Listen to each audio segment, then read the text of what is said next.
기도를 위한 빌립보서 세 번째 시간입니다. 먼저 영상을 잠시 멈추고 빌립보서 1장 3절부터 5절까지만 읽어주시면 좋겠습니다. 여러분은 누군가를 생각할 때마다 하나님께 감사하게 되는 그런 사람이 있습니까? 제가 왜 이런 질문을 드리는가 하면 오늘 본문이 그렇게 시작하고 있기 때문에 그렇습니다. 바울은 빌립보 교인들을 생각할 때마다 하나님 앞에 감사하다고 그렇게 고백을 합니다. 물론 빌립보 교인들이 훌륭한 점이 많아서이기도 하겠지만 꼭 그래서일까요?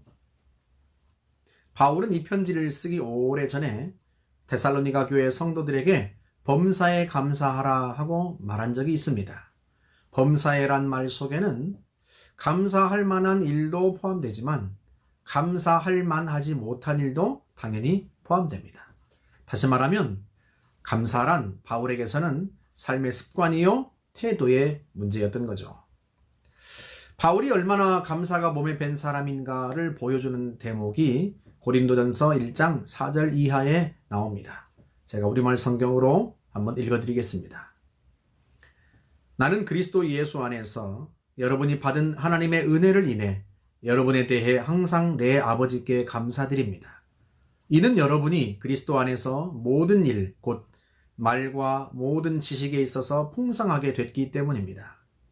모든 은사의 부족함이 없이 여러분은 우리 주 예수 그리스도께서 나타나시기를 기다리고 있습니다. 바울은 고린도 교회 성도들이 말과 지식이 풍성하고 또 은사의 부족함이 없어서 감사하다고 그렇게 말합니다. 하지만 사실 바로 그것 때문에 고린도 교회가 얼마나 시끄러웠는지 모릅니다. 그들이요 언변이 얼마나 좋은지요. 자기들이 항상 옳다고 주장하고 급기야는 파당을 짓고 또 지식이 많다고 하면서 지식이 부족한 사람들을 무시하고 은사만 해도 그렇습니다. 고린도 교회는 은사 때문에 평안할 날이 없는 교회였습니다. 오죽하면 바울이 여자는 교회에서 일체 잠잠하라 하고 명령할 만큼 은사 받은 여성들이 교회에서 많은 문제를 일으켰습니다. 그런데도 바울은 그들을 생각하면 감사하다고 말을 합니다. 비록 그들이 문제가 많지만 그럼에도 불구하고 그들이 복음을 듣고 예수를 믿어 하나님의 자녀가 된 것이 감사한 거죠. 아직 성숙하지 못해서 이기적이고 교만하고 다툼을 일으키지만 그럼에도 불구하고 바울은 감사해요. 왜? 그건 성장통이기 때문에 그렇습니다. 아이가 자라면서 성장통을 겪듯이 교회와 성도도 성숙해가면서 성장하면서 성장통을 겪습니다. 아이들이 성장통을 겪는 동안엔 부모를 힘들게 하기도 하지만 그럼에도 불구하고 부모는요 그 아이가 태어난 거에 감사합니다. 그게 부모입니다. 바울의 감사는 그런 거예요. 가지 많은 나무 바람 잘 날 없는 것도 사실이지만 10손가락 깨물어서 안 아픈 손가락 없는 것도 사실입니다. 다 사랑스러운 자녀이고요. 다 감사의 조건입니다. 이건 개인의 삶의 영역에서도 마찬가지입니다.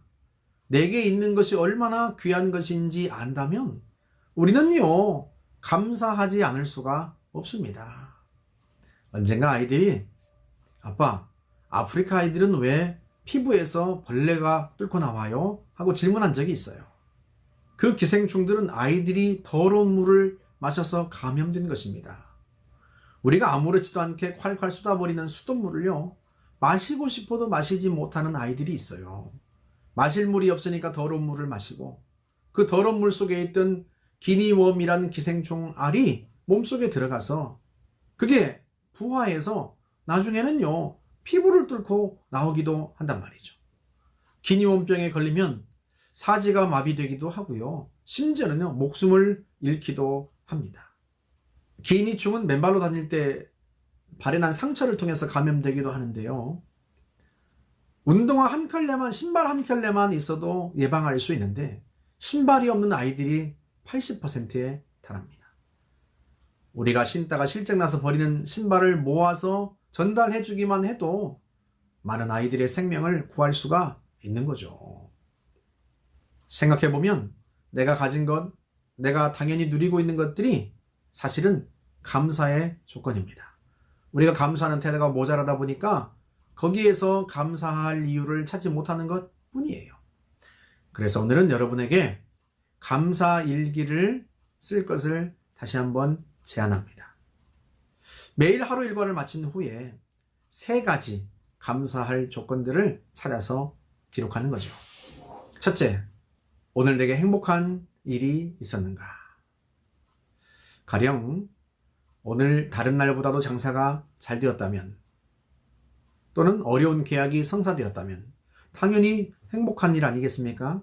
그러면 그런 일을 생각하면서 기록하는 거죠. 간단하게 오늘 장사가 잘 되어서 감사하다. 이 어려운 와중에도 손님이 오셔서 감사하다라고 쓰는 겁니다. 두 번째는 오늘 내게 친절을 베푼 사람이 있었는가? 첫 번째가 일에 대한 감사라면 두 번째는 사람에 대한 감사를 찾는 거죠. 가령 아침에 출근하는데 차선을 변경할 때 양보해 준 사람이 있었다든가, 또는 점심때 내게 커피를 타준 사람이 있었다든가, 힘들었는데 누군가 다가와서 나에게 위로를 해준 사람이 있었다든가, 나에게 친절을 베푼 사람이 있었는가? 그러면 그런 사람을 생각하면서 감사하다고 쓰는 거죠. 더 좋은 것은요, 감사일기에 쓰기도 하지만 다음 날 또는 다음에 그분을 만나면 감사했습니다라고 이야기할 수 있으면 훨씬 더 좋겠죠. 세 번째, 오늘 나를 성장하도록 자극한 일이 있었는가? 이건 한 단계 더 높은 감사인데요. 내 인격과 신앙 또는 내 재능과 능력에 있어서 더 성장하도록 나를 자극하고 채찍한 일이 있었는가 찾아보는 거죠. 예를 들면 내가 회사에서 외국의 바이어와 의사소통이 잘 안 되어서 땀을 뻘뻘 흘렸다면 그것 때문에 창피한 일일 수도 있겠지만 나로 하여금 외국어를 공부하도록 자극한 일이 되었다면 감사할 만한 일이 아닐까요? 그리 멀지 않은 미래에 감사가 몸에 배어서 우리가 바울처럼 범사에 감사할 수 있다면 내 삶이 몰라보게 풍요로워진 것 때문에 깜짝 놀라고 또 기뻐하고 감격할 것이라고 저는 확신합니다. 그걸 기대하면서 오늘 기도하면서 감사일기를 시도해 보시면 어떨까요?